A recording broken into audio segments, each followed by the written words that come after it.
Bon. Trop hâte. Non, là, je sais pas si vous le sentez, mais on est un petit légèrement en train de meubler. Du coup, on va dire un grand merci à l'Alsace eSport Arena. Oh Dominus Flame et la game qui commence. Et c'est Chrome? Est-ce que c'est Chrome? C'est Chrome. Alors, Flo qui a bien chauffé son Chrome en ce j'avoue, moment. tu vois, je vois Pikachu, je me dis, je prends pas le perso qui se fait edgeguard le plus facilement. Néanmoins, c'est vrai que Roy, c'est pas le perso qui se fait edgeguard le plus difficilement par Pikachu. Donc du coup, pourquoi pas? D'autant plus que il a fait un reverse, il a fait quelques games, quelques sets avec son Chrome. Ouais. Et, Et mine de rien, c'était pas si mal. Hein. C'était pas au niveau de son Roy, mais il a su proposer des belles choses. Alors que pour moi, en plus, on est sur Tornado City. Oh, ouais, il a failli n'importe exploser. comment. Il a failli mourir. Parce que oui, si jamais vous avez un Chrome qui est en train de remonter, il n'a pas d'hitbox quand il monte. Donc vous pouvez le taper autant que vous voulez. Sauf si jamais vous êtes tout en haut de son move. Et là, dans le smash, évidemment, ça va pas tuer. Mais on va peut-être se faire avoir par une phase d'edgeguard. Pour le moment, il n'en est rien. On arrive à remonter sur le terrain. Et par contre, pour le coup, là où, à mon avis, par contre, en neutral, on va avoir beaucoup moins de mal avec Chrome. Parce que Chrome va taper pareil avec toute la passe de son épée. Alors que, à mon avis, on va faire beaucoup plus de Sour Spot si jamais on joue Roy, typiquement, tu vois. Ouais, complètement. C'était quelque chose à ne pas ignorer, surtout quand on joue Pikachu, qu'on a des personnages les plus légers du jeu. On va évidemment exploser surtout au bord du terrain. Ça va pas faire du bien. Alors que... Ouais, là, potentiellement, c'est vraiment Danger Zone. On l'a vu, un Heroes qui a fui la situation avec son AB pour revenir au centre du terrain et qui vient de trouver de très belles phases ici. Cet Ashana qui ne viendra pas tuer, mais mine de rien, qui fait très très mal 140% du côté. Oh, et ça viendra trouver le F-Smash. On vient récupérer au F-Smash. Quelque chose qu'on n'a pas noté, c'est qu'on est sur Tornado City. Pour le coup, c'est un terrain qui est excellent pour les deux joueurs. Pour cette raison, non, ça n'aura pas tué. Pour le coup, je pense du bout du bout. Mais c'est ce forward tilt qui vient récupérer la stock. Et on commence à mettre des bons pourcentages. Par contre, ça va vraiment être des stocks qui vont être prises sur le côté rapidement. Rapidement, en effet, hein, parce qu'on est sur Tornado City. Après, rapidement, on est à 2 minutes de jeu, ils ont pris la première stock. Hein. Les deux ont pris la première stock, on prend rapidement. Là, pour le coup, ça c'est le bon avantage. Est-ce qu'on a encore son jump? Et est-ce qu'on est finito? Non, ça va, on remonte. On remonte sur le terrain, backthrow. Ça, c'est vraiment le game plan contre Chrome. Si jamais tu n'as pas de gros combos, tu l'amènes off stage. Dommage, du côté de Niro, ça n'aura pas connecté. Forward smash qui récupère cette landing et c'est bon! Ça remonte, c'est une deuxième stock de remporter pour Nirose et on a un Chrome qui a actuellement un petit peu de mal. Oh là là, Nirose qui commence les bonnes phases d'avantage. On a bien SDI en dehors du terrain pour éviter de continuer. On n'aura pas eu cette tech chase malheureusement du côté de Flo. Flo qui a beaucoup à rattraper. Il a roll-in. La roll-in. Mais dans tous les cas, il s'y était pas attendu. Alors que là, encore une fois, Jabbacker qui ne viendra pas tuer. Il va falloir trouver quelque chose là du côté de Flo si on veut espérer remporter cette game 1 parce que ça a l'air mal parti. Hein. Le Pikachu de Nirose qui trouve pas mal de choses sympathiques ici et là, 67% directement. Et oh, ok. Oh mon gars, c'était magnifique. On a bien pari cette... Là, on a failli mourir encore, hein, mais... Du coup, bon, t'inquiète pas, non mais c'était un check hein, entre les deux concrètement. Alors que encore une fois on a DI out de ce up B évidemment, up B de Chrome qui se DI. Il peut sortir, hein, on peut sortir en effet un petit peu de l'up B Chrome, mais pour le moment là on remonte gentiment sur le terrain. On n'a pas eu le timing, mais si jamais on l'avait eu c'était clairement la mort pour Flo qui des deux va reprendre. Oh c'est dommage, on a fait une bonne technique, on n'a pas réussi à avoir le down air. Oh, et la belle qui vient tuer. On a récupéré cette roll et c'est une première game pour Nirose. Nirose qui a été dominant durant cette game pour le coup. On a réussi à avoir les bonnes phases. On a eu un catch de landing vraiment généreux à ce moment-là sur le forward smash qui a tué vraiment tôt. Ça c'est vraiment pour moi la chose la plus importante à savoir faire contre Pikachu, c'est survivre. Oui, parce que tu sais que tu vas perdre le neutral. Tu le sais, le perso est designé pour que tu perdes le neutral contre.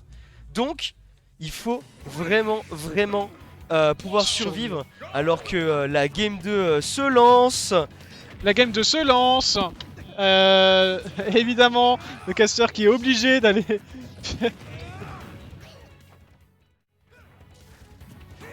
Alors que évidemment, merci au caster d'avoir couru. Hein. Alors que la deuxième... Et là finalement on a choisi un Roy qui va du coup être un petit peu moins constant, mais qu'on connaîtra probablement mieux du côté de Flo. On a voulu tenter un Chrome Game 1 et pour le moment, ça se passe bien. Voilà. Tranquillement, par contre, c'est la première stock. Il y a quand même une différence, j'ai l'impression quand même de clip power. Chrome peut tuer un petit peu plus tard que Roy si jamais on n'a pas les sweet spots. Néanmoins, et surtout ce up Battlefield qui est beaucoup moins, je pense. Qui est beaucoup plus constant en fait. Oui, je trouve. Et qui est beaucoup plus constant, qui je crois sort soit plus vite, soit il a plus d'armure, un truc comme ça. Alors que pour le moment, on a Pikachu qui est directement à 112%, ça se passe moins bien hein, pour le moment. Alors que évidemment, Donstrow et Père. Néanmoins, je sais que ça peut vraiment se faire edgeguard relativement facilement par Pikachu. Roy. Oh, Jabbaker qui viendra tuer ici. Tomahawk Jab du côté de Flo qui aura complètement bait ce Niros là-dessus et du coup on a l'avantage. Et là pour le coup, un Pikachu qui doit approcher, c'est tellement différent. C'est tellement différent. On est, on force Niros à devoir approcher. Ouh là par contre, ouais, non, t'as vu le drift de ce B? T'as vu comment il était loin? C'est vrai que c'est fou hein. On peut se permettre de bien drift un petit peu son landing un petit peu à l'instar de Falcon, même si c'est quand même largement moins. Ça va mettre pas mal de petits pokes ici, on fait des petits forward air to down tilt pour mettre bien la pression on shield comme il faut, on ne permet pas l'approche de ce Pikachu. On a un Flo qui du coup, ayant l'avantage, il lance des forward air, il essaie de bait des avancées de Niros parce qu'il sait très bien que c'est pas à lui d'aller prendre l'initiative dans ce genre de moment. Ça va, on remonte pour le moment du côté de Flo. On veut, si jamais on arrive à avoir un gros coup, genre un petit jab là, ça peut vraiment être dramatique pour Niros. Qui vient grappiller encore une fois les pourcents, c'est très important face à ce Pikachu, d'autant plus qu'on a de la rage du côté de Flo. Et si jamais on a un gros coup, ça peut tuer. On a essayé d'avoir. Tu vois là, il s'est dit, up smash, ça va tuer. On est sur Dungeon City. Néanmoins, 93%. Le père, on est toujours en situation de goal du côté de Niros. On est vraiment pas loin de mourir potentiellement, tu vois. Ouais, complètement.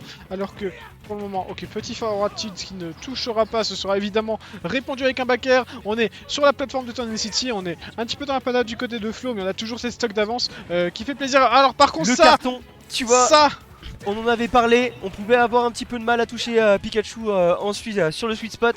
Du coup, là, on l'avait vu, ça a posé un petit peu de problème. Père X pour le coup, vraiment réaction de zinzin, parce que clairement il fallait sortir le père en short top direct alors que Pikachu était pile au-dessus de lui. Clairement cleans. C'est très clean, les punish sont connus. Et là on a un Flo qui a clairement aucune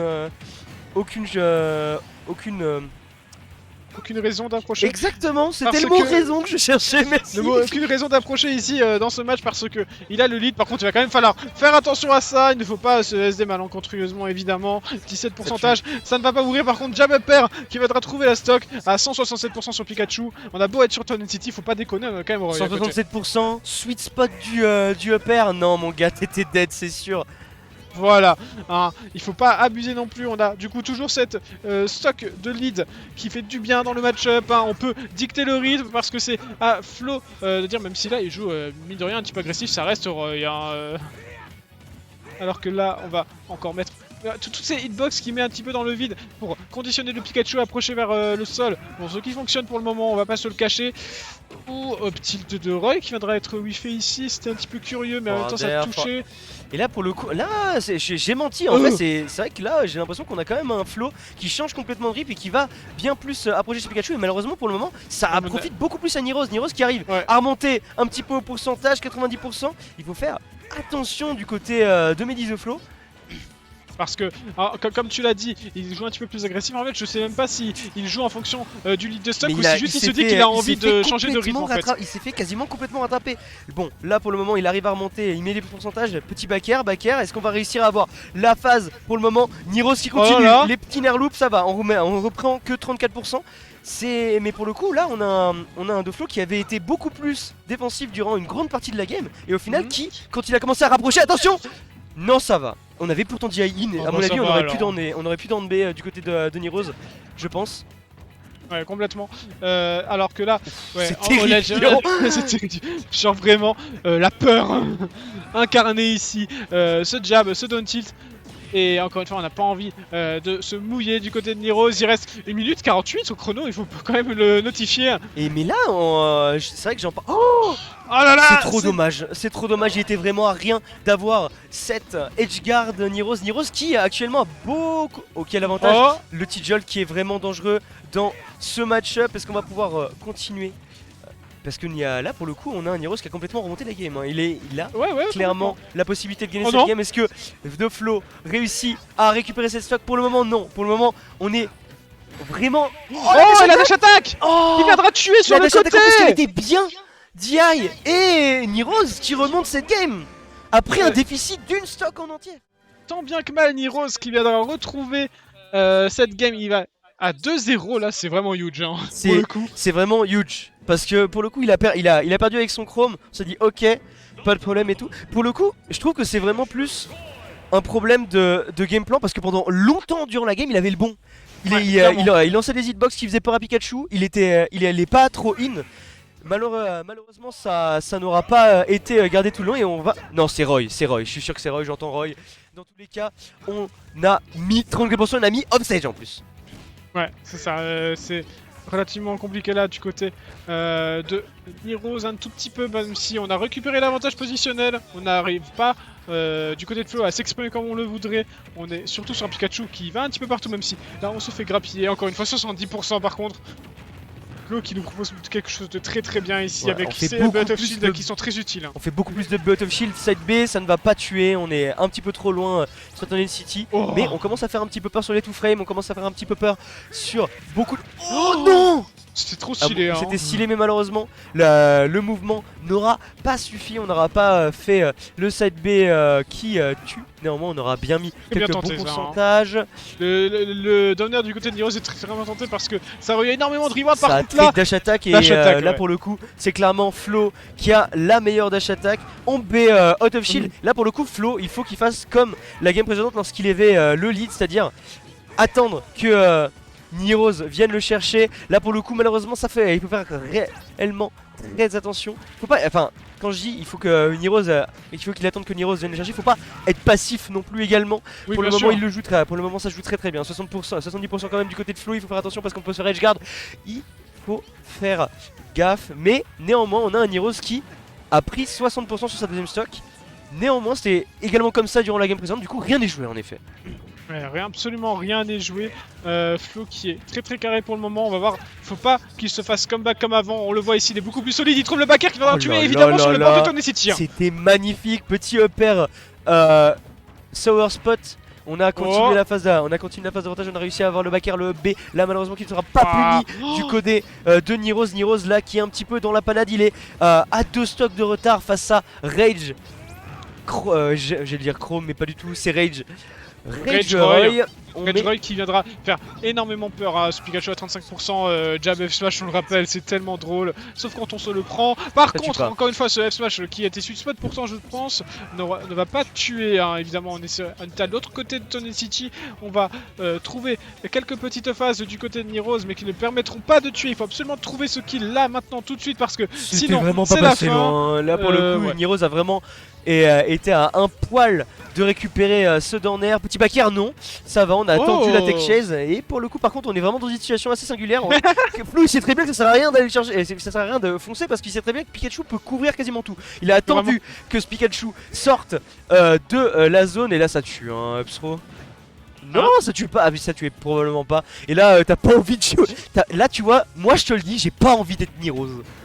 Backer qui vient tuer, ça y est, un petit peu de répit pour ce Pikachu. Et on continue la Flo qui a un très bon avantage. Néanmoins il ne faut pas se faire Pikachu head comme la game précédente avec un Niroz qui avait vraiment remonté d'une main de maître avec énormément de pourcentage. Et là tu vois ça commence 70% sur cette deuxième stock. Ça commence très fort là du côté de Niroz. On a mis déjà 65% avec ses faces. On a tenté un gros S-Smash, le fameux S-Smash de Roy hein. On le connaît. Oh là là, qu'est-ce que c'est que ça malheureusement là, du côté de... je crois. Le side B qui va pas tuer encore. En effet on est sur le milieu du terrain. Le jab, on fait beaucoup de jab à mon avis. Là on a envie juste de finir cette game. On n'a pas réussi à avoir ce jab backer du côté de Flo. On a bien dit du côté de Nirose. Bon, c'est juste que ça m'a un petit peu surpris ce petit backer. J'ai stun. Oui, non, mais t'inquiète pas, je comprends tout à fait. Alors que là. Par contre, là, ça va tuer ça. Là, ça tue. C'est la fin, ça. Là, on a fait un très bon petit. Je vais passer de loin derrière. Ah non! Petit t'inquiète, timing, frérot. En fait, non. Vraiment très bon timing et mouvement sur ce side B. Et du coup, on remonte gentiment. On met les bons pourcentages. On met les bons pourcentages. Et là, un flow du coup qui a beaucoup plus appliqué le game plan qu'il avait durant le moment où il avait le lead durant la game 2. Et ça, pour le coup, c'est très bon parce que c'est le début de la remontada dans potentiel de ce set. On est à 2-1. Est-ce qu'on va rester sur Tornado City? Je ne sais pas. Dans tous les cas, on est resté sur Roy. Non, Holo Bastion. On va changer sur Holo Bastion, qui est un terrain qui est, il me semble, quand même. En fait, c'est juste Smashville en énorme, tu vois, sur la plateforme, et du coup, ça permet quand même de bons combos. Et en même temps, ça avantage quel personnage? Pour le coup, Roy va avoir beaucoup de. Oh, il va mourir. Oh là là.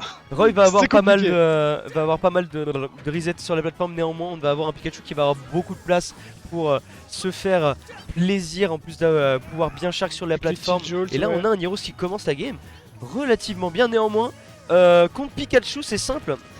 Pikachu n'a pas le lead pour moi tant qu'il n'a pas pris la première stock.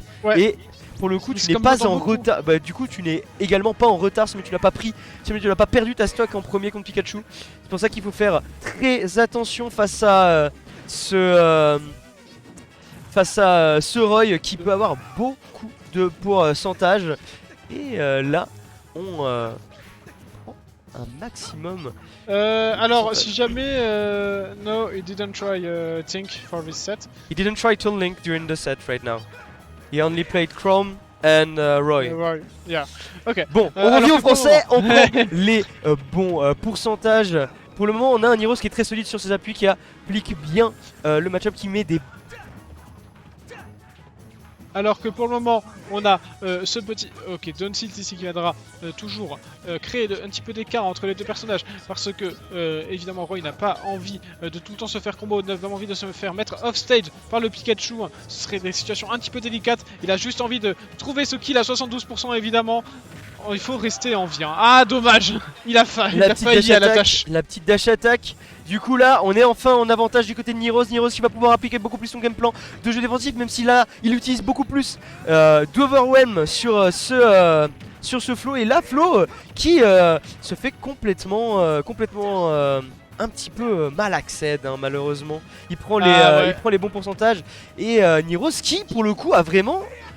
J'ai envie de dire un peu il a vraiment tous les timings de... Oh non. Oh non, c'est trop dommage. Parce que là pour le coup il était vraiment sur une instru exceptionnelle, le bon Nirose. Il prenait dommage. Il avait vraiment énormément les options de flow. Petit backer, il se retrouve offstage, on n'aura pas cet edge guard. Pas qu'il s'en veuille trop, hein. Pour le reste du set c'est important de rester focus sur sa game. On trouve un joli down smash ici qui viendra éjecter dans un angle très peu qui met Roy dans l'inconfort, on va dire, mais on est directement revenu à even en termes de position. Les pourcentages n'en disent pas de même, hein.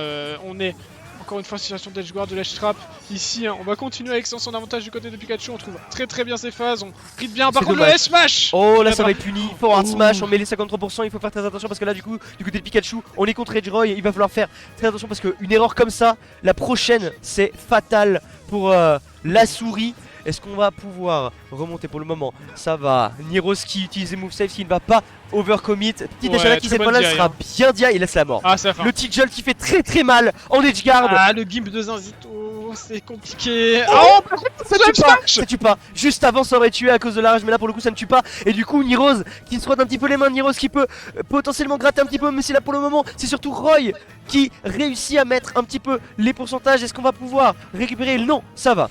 Là Nirose qui met les bons pourcentages, qui met également ce flow off stage. On n'aura pas l'edge guard. Et pour le moment... Ouais, là c'est compliqué toujours. On va prendre les petites ouvertures du début de stock à Pikachu, les petits backers évidemment. 38% déjà, il faut vraiment trouver ce kill pour espérer revenir et avoir une quatrième game de prise. Ah, c'est compliqué. Le petit backer qui viendra shitpoke évidemment. Le S-Smash qui viendra durer assez longtemps pour prendre la roulade de Flo. On est toujours très mal, il faut vraiment trouver quelque chose. Et voilà. le petit qui aura touché Pikachu, je t'avoue que ça je l'aurais pas parié. Dans tous les cas, on est à 78% du côté de Flo, il va falloir très attention face à ce Pikachu qui, pour le coup, sur une phase d'edge guard peut vraiment faire très mal. Oh, il avait bien vite, c'est dommage, il avait bien attendu. Ouh, ça remonte. Ouh, non. C'était tellement clean. Et Niros comme son meilleur pop-up. Le down air into le petit Leshrum. Down air, down B, on récupère. Et c'est donc Niros qui avance en grande finale du côté winner. Ouais, ça va être... Non, il avance en...